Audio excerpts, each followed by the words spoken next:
Hello, welcome to everyone भाइयों and भाइयों। आज हम स्टार्ट करने वाले हैं इलेक्ट्रोकेमिस्ट्री का लेक्चर नंबर 13। इसके अंदर हम जानेंगे सब कुछ आपकी इलेक्ट्रोकेमिकल सीरीज के बारे में। ठीक है, बात करेंगे। लेकिन एक सबसे पहली चीज, हम बहुत दिन से एक ही शब्द बहुत बार बोल रहे हैं, कुछ शब्द बार बार दोहरा रहे हैं कि SRP या SOP, इस तरीके की चीज़ें दोहरा रहे हैं। Standard electrode potential, standard reduction potential, ऐसे शब्द हम बहुत बार दोहरा रहे हैं। तो ये हैं क्या, ये कहाँ से मिलते हैं? जैसे कल हमने ये में भी पढ़ा, इलेक्ट्रोड में आप एनोड किसको बनाओगे, कैथोड किसको बनाओगे, वो भी आज हमको यहाँ से जानकारी मिलेगी। आज का लेक्चर मैं आपको बता दूं, जो सेल रिएक्शन है उसकी रीढ़ की हड्डी है। आज का जो लेक्चर है वो जितनी भी सेल रिएक्शंस होती हैं उनके लिए रीढ़ की हड्डी है, और यहीं से हमको रास्ता तैयार होगा नर्नस्ट इक्वेशन और उसके क्वेश्चंस को सॉल्व करने का। तो आज हम इस लेक्चर के अंदर जानेंगे कि SRP या SOP कैसे पता चलता है, या दूसरी बात, किसी का स्टैंडर्ड इलेक्ट्रोड पोटेंशियल किसी भी इलेक्ट्रोड का कैसे पता चलता है, कोई इलेक्ट्रोड कब एनोड की तरह कार्य करेगा, कब कैथोड की तरह कार्य करेगा, ये भी पता चलता है। साथ ही साथ इससे ये भी पता चल जाएगा कि आपको कोई सेल दिया है तो वो सेल पॉसिबल है कि नहीं, बनेगा भी कि नहीं बनेगा सेल। हाँ, ये चीज भी हमको जानकारी मिल जाएगी कि कोई सेल आपको दे दिया, भैया फलाना सेल है, इसमें मेटल A एनोड है, मेटल B कैथोड है, तो इस सेल की रिएक्शन, पहले तो आप ये तो पता करो ये सेल है भी या नहीं, इलेक्ट्रिसिटी जनरेट कर भी पाएगा या नहीं, कि वैसे ही लिया है। तो ये भी आज आपको यहाँ से इस लेक्चर में पता चल जाएगा। ठीक है, तो आज का लेक्चर बहुत अच्छे से समझे और बहुत आराम से। आज हम कोई ज्यादा पुरानी बातें नहीं करेंगे, सब चीजें बहुत अच्छे समझेंगे। कुछ बेसिक चीजें आपको ध्यान में रखना है आज के लेक्चर के लिए, कि रिडक्शन पोटेंशियल क्या होता है, ऑक्सीडेशन पोटेंशियल क्या होता है, स्टैंडर्ड इलेक्ट्रोड पोटेंशियल क्या होता है, और ये सारी चीजें थोड़ी सी याद रखनी है, बेसिक्स कॉन्सेप्ट, और बहुत अच्छे से आपको समझ में आने वाला है। तो ठीक है, चलिए शुरू करते हैं। आपको मैं पहले एक बात बता दूं, ये आपके सामने एक सीरीज बनी है, इस सीरीज को बोला जाता है इलेक्ट्रोकेमिकल सीरीज। इसको बोला जाता है इलेक्ट्रोकेमिकल सीरीज। ठीक है, ये क्या है आपकी एक इलेक्ट्रोकेमिकल सीरीज, मतलब विद्युत रासायनिक श्रेणी। इलेक्ट्रोकेमिकल सीरीज है आपकी विद्युत रासायनिक श्रेणी है, ये विद्युत रासायनिक श्रेणी इलेक्ट्रोकेमिकल सीरीज। तो बात करते हैं आज हम इलेक्ट्रोकेमिकल सीरीज में। तो पहले तो इसकी डेफिनेशन की इलेक्ट्रोकेमिकल सीरीज होती क्या है। एक ऐसी सीरीज जिसके अंदर एलिमेंट्स को उनके इलेक्ट्रोड पोटेंशियल, ठीक है, स्टैंडर्ड इलेक्ट्रोड पोटेंशियल भी आप बोल सकते हो, या स्टैंडर्ड रिडक्शन पोटेंशियल। मैंने कल के लेक्चर में बता चुका था कि जो दो प्रकार के स्टैंडर्ड इलेक्ट्रोड पोटेंशियल होते हैं, एक SRP एक SOP, मतलब स्टैंडर्ड रिडक्शन पोटेंशियल और स्टैंडर्ड ऑक्सीडेशन पोटेंशियल। मतलब आपके मानक जो विभव है, मानक इलेक्ट्रोड विभव है, तो वो दो प्रकार के होते हैं। SRP मतलब होता है मानक अपचयन विभव, और SOP मतलब होता है मानक इलेक्ट्रोड विभव। ठीक है, स्टैंडर्ड इलेक्ट्रोड पोटेंशियल। तो स्टैंडर्ड इलेक्ट्रोड पोटेंशियल की हम बात करें तो हमने बोला था कि IUPAC ने अब मानक अपचयन विभव को ही मानक इलेक्ट्रोड विभव मान लिया है। मतलब स्टैंडर्ड रिडक्शन पोटेंशियल को ही स्टैंडर्ड इलेक्ट्रोड पोटेंशियल मान लिया है, SOP का उतना महत्व नहीं है, ये हमने मान लिया है। ठीक है, तो अब मैं आपको बताऊं, ये सारे के सारे जो लिखे हुए हैं वैल्यू माइनस में और प्लस में, ये सारे के सारे पर्टिकुलर इलेक्ट्रोड के स्टैंडर्ड रिडक्शन पोटेंशियल, या स्टैंडर्ड इलेक्ट्रोड पोटेंशियल लिखे हुए हैं, मानक अपचयन विभव या मानक इलेक्ट्रोड विभव लिखे हुए हैं। तो आप देख रहे होंगे कि ये बढ़ते हुए क्रम में लिखे हैं, माइनस फिर जीरो और फिर प्लस में। तो यही इलेक्ट्रोकेमिकल सीरीज है, हम इसको यहीं से डिफाइन कर सकते हैं, a series in which electrode potential या स्टैंडर्ड रिडक्शन पोटेंशियल, कुछ भी बोल सकते हो, स्टैंडर्ड रिडक्शन पोटेंशियल या standard electrode potential of electrodes is increasing order is known as electrochemical series. जहां पर इंक्रीजिंग ऑर्डर में दिया, कई जगह कई बुकें उसको डिक्रीजिंग ऑर्डर में भी देती हैं, लेकिन ये सबसे बेटर तरीका है इंक्रीजिंग ऑर्डर वाला। तो इंक्रीजिंग ऑर्डर में जहां लिखा जाता है वो इलेक्ट्रोकेमिकल सीरीज कहलाती है। मतलब आप कह सकते हैं ऐसी एक श्रेणी, हिंदी वाले बोल सकते हैं, ऐसी एक श्रेणी जिसके अंदर तत्वों के जो अपचयन विभव है, मानक अपचयन विभव है, उनको बढ़ते हुए क्रम में लिखा जाता है, वो श्रेणी विद्युत रासायनिक श्रेणी कहलाती है। ठीक है, तो ये आपको एक इलेक्ट्रोकेमिकल सीरीज के कुछ एलिमेंट लिखे हैं। मैं आपको बता दूं, मैंने यहाँ पूरी सीरीज नहीं बनाई है, आप पूरी सीरीज भी पढ़ सकते हैं, आपको बुक में भी मिल जाएगी, पूरी सीरीज पढ़ सकते हैं, लेकिन मैंने पूरी नहीं लिखी है।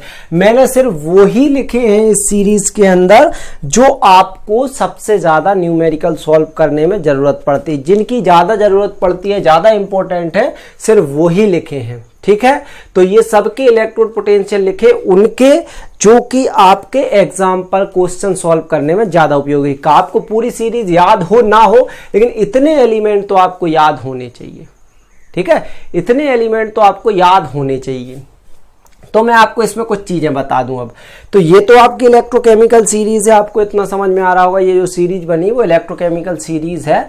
इसमें देखो मैंने कुछ तत्वों के नीचे अंडरलाइन किया है। ये अंडरलाइन किस चीज को शो कर रहा है मैं ये बता दूं। जैसे अंडरलाइन कौन कौन को किया है मैंने, के को किया है, एल को किया है, जिंक को किया है, सीडी को किया है, एनआई को किया है, सीयू को किया है, एजी को किया है, इसको किया है। क्यों किया है ये मैंने ये बताया है कि जैसे एल आई के बाद तो के ही आएगा इलेक्ट्रोकेमिकल सीरीज में, लेकिन ये गोला पड़ा मतलब एम जी और के बीच में कुछ और भी एलिमेंट थे जिनको मैंने छोड़ दिया, जो ज्यादा इंपॉर्टेंट नहीं थे आपके वैल्यू याद रखने के लिए। फिर ए एल और जेड एन दोनों के बीच में है, तो ऐसे एलिमेंट थे जिनको मैंने छोड़ दिया है। ठीक है, फिर जेड के बाद के कुछ एलिमेंट को मैंने छोड़ दिया, फिर सी डी लिखा है। फिर मैंने सी डी के बाद के कुछ एलिमेंट को छोड़ दिया, एन आई लिखा है। फिर उसके बाद मैंने एन आई के बाद कुछ एलिमेंट छोड़ दिया, एच टू लिखा है। एच टू के बाद कुछ नहीं छोड़ा, सीधा सी यू लिखा है। सी यू के बाद कुछ छोड़ के ए जी लिखा है, ए जी के बाद कुछ छोड़ के एच जी लिखा है, और एच जी के बाद कुछ छोड़ के एफ टू लिखा है। ये चीज इसको बता रही है। ठीक है, तो ये तो आप समझ गए। अब मैं आपको बताता हूं कुछ चीजें इसके कैरेक्टरिस्टिक्स। ये सीरीज है, इसकी डेफिनेशन बताई दी, अब इसके कैरेक्टरिस्टिक्स लक्षण या विशेषताएं, उसके बाद एप्लीकेशन पे आएंगे। तो इसकी विशेषताएं क्या हैं, तो आप देखो पहली चीज कि यहां पर मैंने आपको जब हमने एस एच ई पढ़ा था, हमने सी पढ़ा था, आपको पता होगा एक कॉन्सेप्ट पढ़ा था सी एस एच ई। ठीक है, जब सी पढ़ाया था तो मैंने आपसे बोला था कि भाई साहब जितने भी इलेक्ट्रोड पोटेंशियल अब निकलेंगे वो इसके ही कंपैरिजन निकलेंगे। तो इसलिए हम आप देखें तो हमने आपका H2 को 0 माना है, इसका इलेक्ट्रोड पोटेंशियल 0 माना है। अब इससे किसका कम है इलेक्ट्रोड पोटेंशियल, वो SRP मतलब मानक अपचयन विभव। एसआरपी मतलब समझना, हिंदी वाले मानक अपचयन विभव, इंग्लिश वाले स्टैंडर्ड रिडक्शन पोटेंशियल। तो स्टैंडर्ड रिडक्शन पोटेंशियल किसका कम है, देखो इनका कम है, ऊपर है, जिनका ज्यादा है वो नीचे है। ठीक है, अब ये चीज किस चीज को बताती है मैं आपको बताता हूं। ये माइनस और प्लस का लफड़ा क्या है, इधर ऊपर माइनस में इधर नेगेटिव में। आप क्या करो, कोई गैल्वेनिक सेल लो, समझना, कोई गैल्वेनिक सेल लो, उसमें आप जानते हो 2 इलेक्ट्रोड लेते हैं। तो आपका एक इलेक्ट्रोड तो आप इनमें से कोई मेटल ले लो, लेकिन दूसरा इलेक्ट्रोड आप SHE ले लो। ठीक है, SHE जो हमने पढ़ा था ना, वो ले लो दूसरा इलेक्ट्रोड।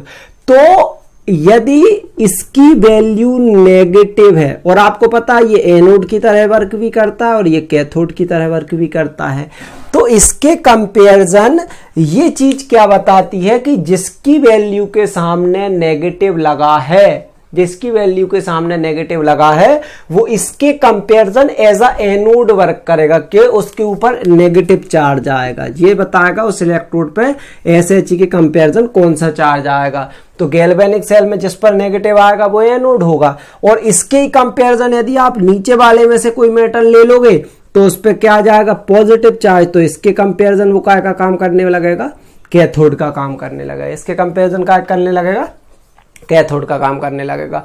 तो हमको यहां एक बात समझ में आती है कि जिनकी वैल्यू नेगेटिव है वो सारे अच्छे एनोड हैं, वो सारे अच्छे एनोड हैं, और जिनकी वैल्यू पॉजिटिव है वो सारे अच्छे कैथोड है। मैंने आपसे बोला था ना, हम पता कर सकते हैं कि कौन एनोड बनेगा कैथोड बनेगा, वो यहां से जिसका SRP नेगेटिव है वो अच्छे एनोड होंगे, और जिनका SRP पॉजिटिव है वो अच्छे कैथोड होंगे। पहली बात इलेक्ट्रोकेमिकल सीरीज सेल में। दूसरी बात कि मैंने बताया था SRP और SOP के वैल्यू में ज्यादा अंतर नहीं होता है, बस ये साइन का अंतर आता है।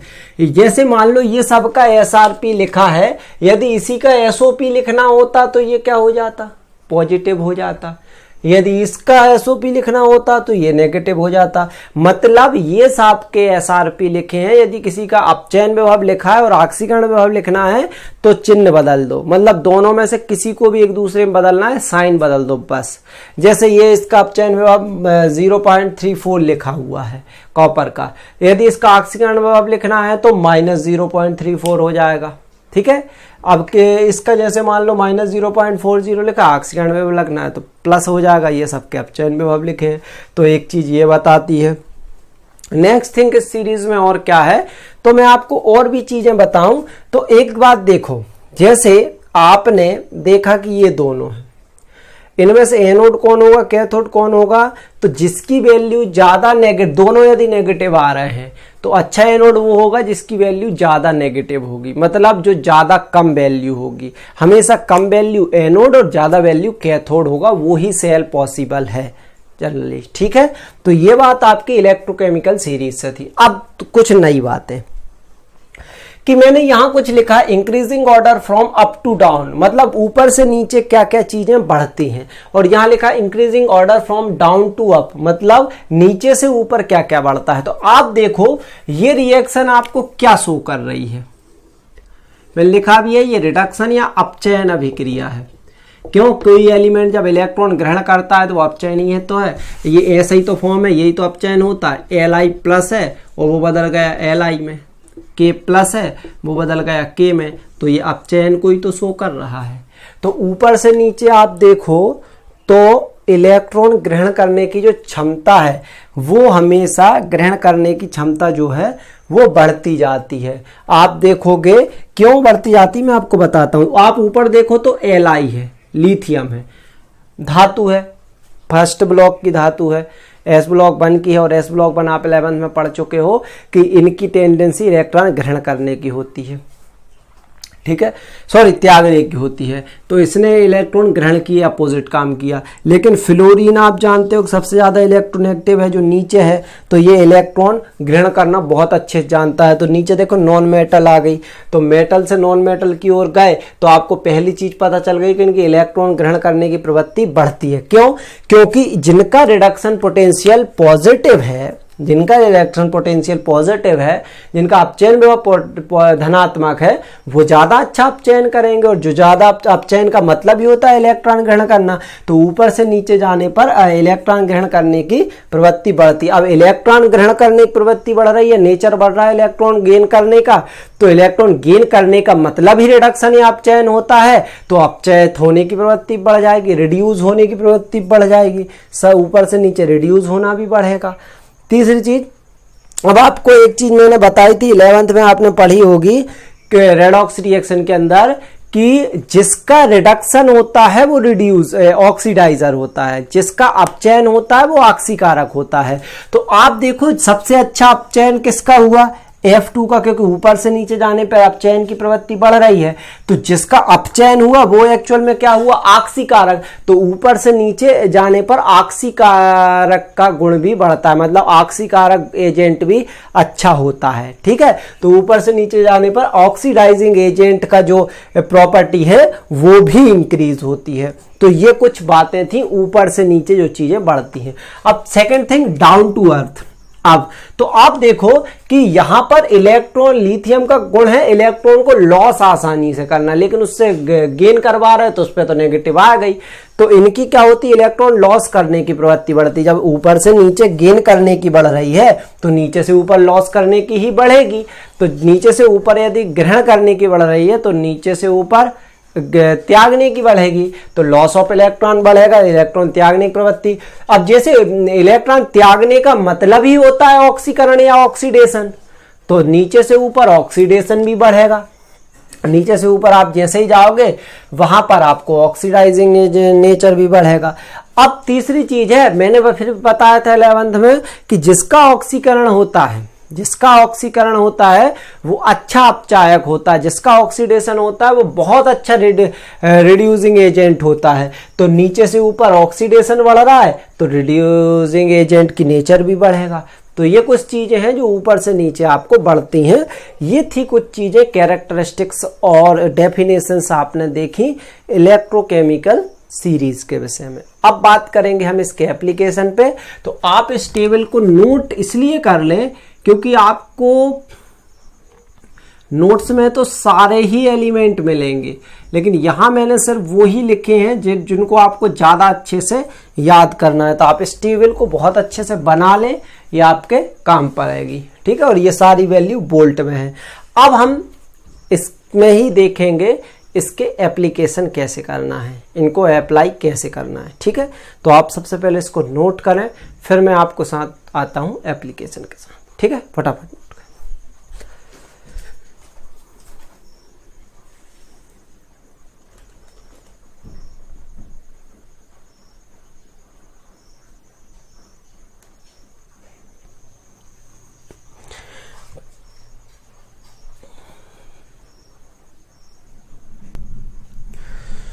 लो लो लो लो लो, चलो आपका ये नोट हो गया होगा।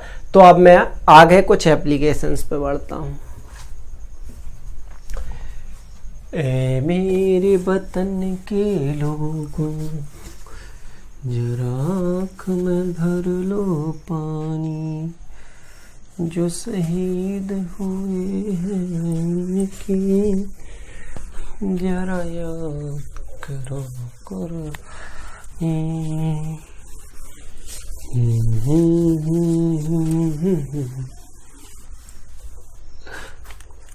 तो पहला एप्लीकेशन या अनुप्रयोग है, हम पढ़ने वाले हैं इसके एप्लीकेशन या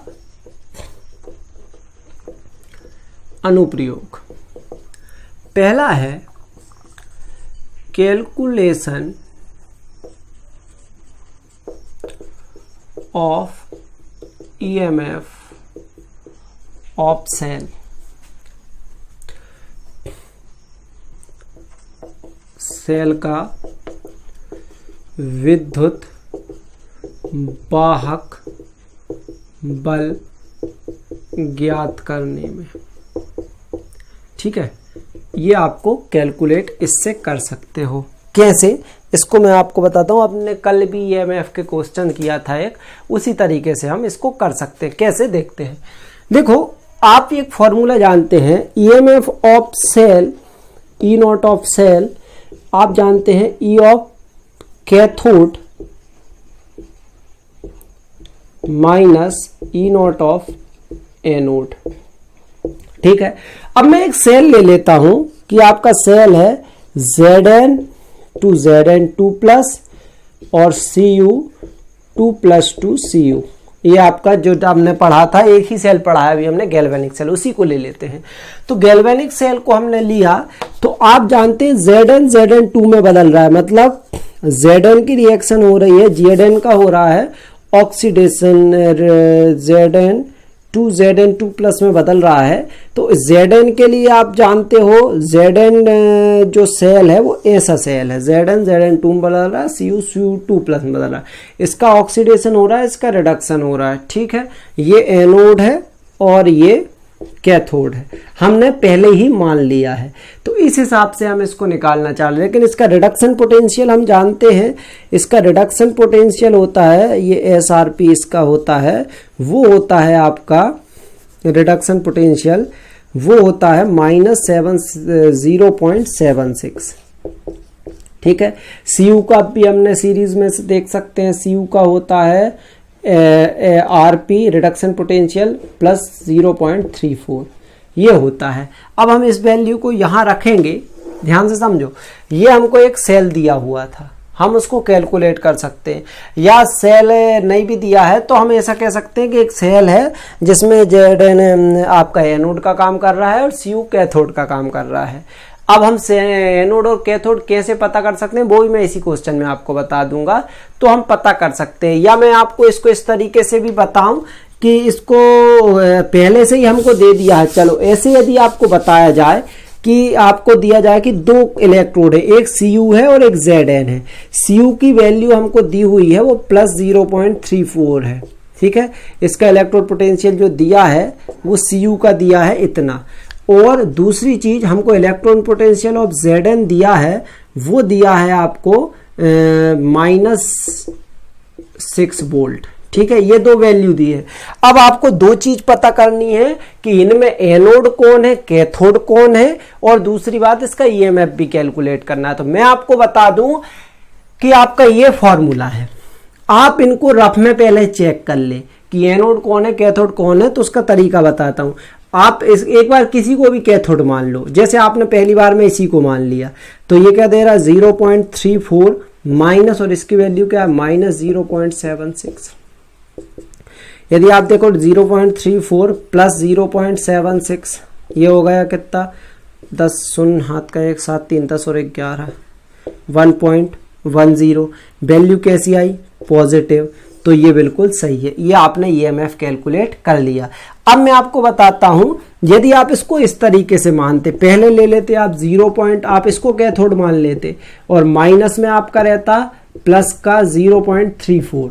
पहली कंडीशन में हमने क्या किया, इसको एनोड माना, इसको कैथोड माना, तो हमारी वैल्यू ये आई, हमारा ई ऑफ सेल ये आया। यही होता है कैलकुलेशन ऑफ ईएमएफ, ऐसे ही करते हैं। पिछले क्वेश्चन में भी किया था, पिछले लेक्चर के अंदर। ई नॉट सेल, ये सेल का निकल आया इतना है, ठीक है। 1/1 वोल्ट का आपका सेल है, ठीक है।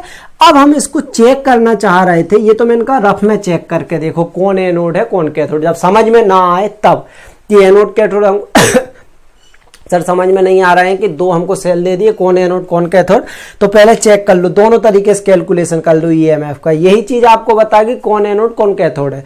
तो आप इसको जब कैलकुलेट करेंगे तो आपका ये 1.1 वोल्ट आ गया।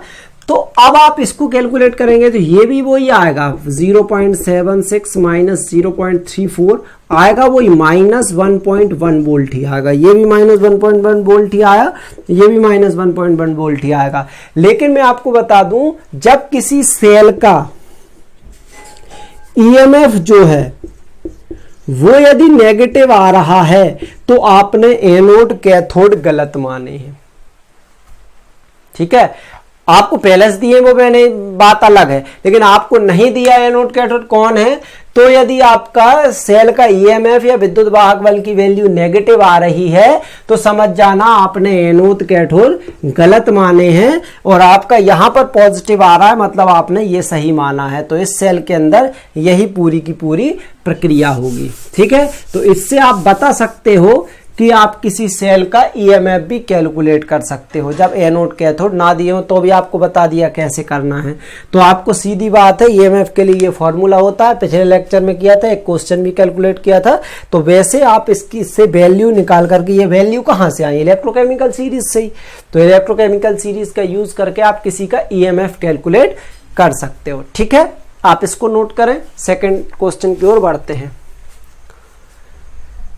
चलो अब मैं आपको बताता हूं सेकंड चीज क्या है, वो इसी से रिलेटेड है जो मैंने अभी बात को बताई कि आपसे बोल सकता है कोई रेडॉक्स अभिक्रिया का पता करने में, रेडॉक्स अभिक्रिया का पता करने में, आप रेडॉक्स रिएक्शन को भी इससे पता कर सकते हो कि क्या कहानी है रेडॉक्स रिएक्शन की। ठीक है, तो चलो रेडॉक्स रिएक्शन का पता करते हैं। प्रोडक्टिंग ऑफ रेडॉक्स रिएक्शन, आपको एक एग्जांपल देता हूं कौन सी रेडॉक्स रिएक्शन सही है ये हम कैसे बता सकते हैं। आपको दो चीजें दी हैं, आपको Cu और Zn दिया हुआ है, इनकी रेडॉक्स रिएक्शन को पता करना कौन सी सही होगी। देखो दो पॉसिबिलिटी है। पहली पॉसिबिलिटी आपकी है Zn जो है वो आपका Zn2 में बदल जाए 2 इलेक्ट्रॉनों को त्याग करके, और यदि आपका इसमें बदल रहा है तो आपका Cu को क्या करना पड़ेगा, 2+ से 2 इलेक्ट्रॉन ग्रहण करे और Cu में बदल जाए। आपको दो प्रकार की यही रेडॉक्स होती है ना, तो इसकी टोटल रेडॉक्स क्या होगी, Zn plus Cu2 plus arrow Zn2 plus Cu। आपको एक रेडॉक्स ये पॉसिबल है, आपकी दूसरी रेडॉक्स क्या पॉसिबल है Cu और Zn के साथ, कि सर Zn2 प्लस था, अब इसका उल्टा कर दो कि Cu को ऊपर ले लो, Cu 2 इलेक्ट्रॉन त्यागे और 2e माइनस, और Zn 2 इलेक्ट्रॉन ग्रहण करे। ठीक है, और Zn, और टोटल रिएक्शन क्या है, Cu plus Zn2 plus arrow Cu2 plus Zn। तो आपको ये दो प्रकार की रेडॉक्स रिएक्शन Cu और Zn के साथ पॉसिबल है, कि पहले रिएक्शन में आपके साथ ऐसा हो जाए, दूसरी रिएक्शन में आपके साथ ऐसा हो जाए। ठीक है, ये आपको मैंने बता चुका हूं, गैल्वेनिक सेल में हमने पढ़ी है ये रिएक्शन, तो मैंने इसको इसके ही अपोजिट कर दिया। अब आपको चेक करना है कि कौन सी रिएक्शन सही है। तो मैं आपको बता दूं चेक करने का तरीका क्या है, दोनों का EMF निकाल लो। तो Cu के लिए क्या होता है, E0 प्लस 0.34, और Zn के लिए E0 क्या होता है, माइनस 0.76। यहां से हमने दोनों के EMF कैलकुलेट किए थे। तो मैं आपको बताऊं, जिस कंडीशन में EMF आपका पॉजिटिव आ जाए, जिस कंडीशन में विद्युत वाहक बल धनात्मक आ जाए, वो रेडॉक्स रिएक्शन सही है, दूसरी वाली गलत है। तो कैसे पता करेंगे, आप इस रिएक्शन में देखो तो ये कुछ ऐसी रिएक्शन है। पहली कंडीशन में यदि आप EMF कैलकुलेट करोगे तो इसमें एक्चुअल में बन रहा है Zn का क्या हुआ, देखो Zn का हुआ रिडक्शन, सॉरी ऑक्सीडेशन, ऑक्सीकरण हुआ। आप भी जानते हैं ऑक्सीकरण हुआ कि कम से ज्यादा यदि चार्ज बढ़ रहा है, यहाँ 0 चार्ज था Zn के ऊपर, यहाँ 2 हो गया, तो चार्ज बढ़ना भी ऑक्सीडेशन ही होता है। तो Zn का यहाँ ऑक्सीकरण हुआ, मतलब Zn एक प्रकार से पहली कंडीशन में क्या है, एनोड, तो Cu क्या है, कैथोड। तो E0 ऑफ सेल क्या होगा, एनोड, कैथोड माइनस एनोड, तो कैथोड की वैल्यू क्या है, प्लस 0.34 माइनस 0.76। तो यहाँ आप कैलकुलेशन करके 1.1 वोल्ट निकालोगे पॉजिटिव में। तो ये आप 1.1 वोल्ट निकाला तो यहाँ तो पॉजिटिव वैल्यू आ गई, लेकिन यदि आप इसमें देखो तो इसमें क्या हो जाएगा, Cu का ऑक्सीकरण हो रहा है, तो ये हो जाएगा एनोड और ये हो जाएगा कैथोड। तो E ऑफ सेल क्या निकलेगा, कैथोड क्या हो गया, Zn की वैल्यू 0.76, और माइनस में कैथोड की वैल्यू क्या आएगी, प्लस 0.34। तो ये हो जाएगा 0.76 माइनस का, और माइनस का 0.34, तो वैल्यू आएगी माइनस 1.1 वोल्ट। तो ये E ऑफ सेल आपका निकलेगा। ठीक है, ये आपका क्या निकल के आएगा, E ऑफ सेल। ठीक है, E ऑफ सेल। तो E ऑफ सेल आपका निकल के आ गया, तो आप इससे बता सकते हो कि भाई साहब रिएक्शन हुई नहीं हुई, क्या हुआ रिएक्शन का। तो यहां नेगेटिव वैल्यू आई है, तो ये रेडॉक्स रिएक्शन गलत है और ये रेडॉक्स रिएक्शन सही है। तो जिसका रेडॉक्स रिएक्शन का EMF पॉजिटिव आता है विद्युत वाहक बल, वो रेडॉक्स रिएक्शन सही होती है, और जिसका नेगेटिव आता है वो गलत होती है। तो आपकी दो एप्लीकेशन हो गए, फटाफट इसको नोट करो, फिर थर्ड की ओर बढ़ते हैं।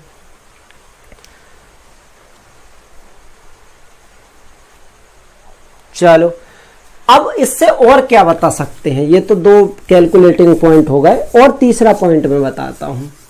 देखो, इसका थर्ड एप्लीकेशन है, आपने देखा होगा मैंने यहां सीरीज बनाई थी, तो आप देख रहे थे कि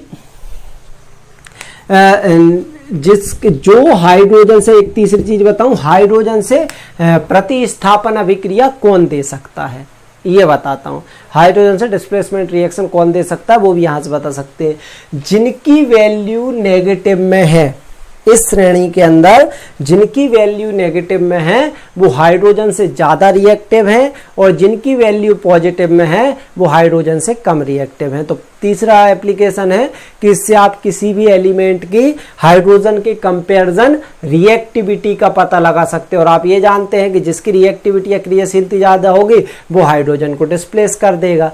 जैसे इससे आप रिएक्शन पता कर सकते हैं, इससे डिस्प्लेसमेंट रिएक्शन कर सकते हैं जिसकी वैल्यू नेगेटिव में ज्यादा होगी, ठीक है, या ऐसा कर सकते हैं जिसकी वैल्यू जितनी कम वो ज्यादा अच्छी क्रियाशील धातु होगी। जैसे आपको दो रिएक्शन दी, एक दी ZnSO4 आप पढ़ते हो प्लस Cu, तो आपको दिया CuSO4 plus Zn, displacement reaction पढ़ते हो ना। दूसरा दे दिया CuSO4 plus ZnSO4 plus U, कौन सी रिएक्शन सही है? तो आप देखो इसकी वैल्यू Zn की क्या है, -0.76, इसकी है +0.34। कम वैल्यू कौन सी है, माइनस वाली। तो माइनस वाली तो Zn डिस्प्लेस कर सकता है Cu को, Cu Zn को नहीं। यहाँ Cu Zn को डिस्प्लेस कर रहा है, ये तो गलत है। यहाँ Zn Cu को डिस्प्लेस कर रहा है, ये सही है। तो जो डिस्प्लेस कर रहा है Zn Cu को हटा के खुद अपना कंपाउंड बना रहा है, तो जिसकी वैल्यू कम होगी वो ज्यादा क्रियाशील होगा, वो डिस्प्लेसमेंट रिएक्शन देगा कंपैरिजन सेकंड के। तो यहां से आप क्रियाशीलता, अब जैसे सबसे ऊपर लिथियम था, तो लिथियम सबसे ज्यादा क्रियाशील धातु है, सबसे नीचे फ्लोरीन था, तो ये इस हिसाब से सबसे ज्यादा क्रियाशील इस श्रेणी में फ्लोरीन है, ठीक है। तो ये क्रियाशीलता वगैरह भी इससे आप बता सकते हो। तो ये था आपका लेक्चर जिसमें हमने पढ़ा इलेक्ट्रोनेगेटिव सीरीज या इलेक्ट्रोकेमिकल सीरीज के विषय में। नेक्स्ट लेक्चर में हम बात करेंगे आपके नर को नष्ट करने वाले समीकरण की, नर नष्ट समीकरण की, और आप इसको लेक्चर को देखें, फिर अपने फीडबैक दें कैसा लगा। तब तक के लिए धन्यवाद।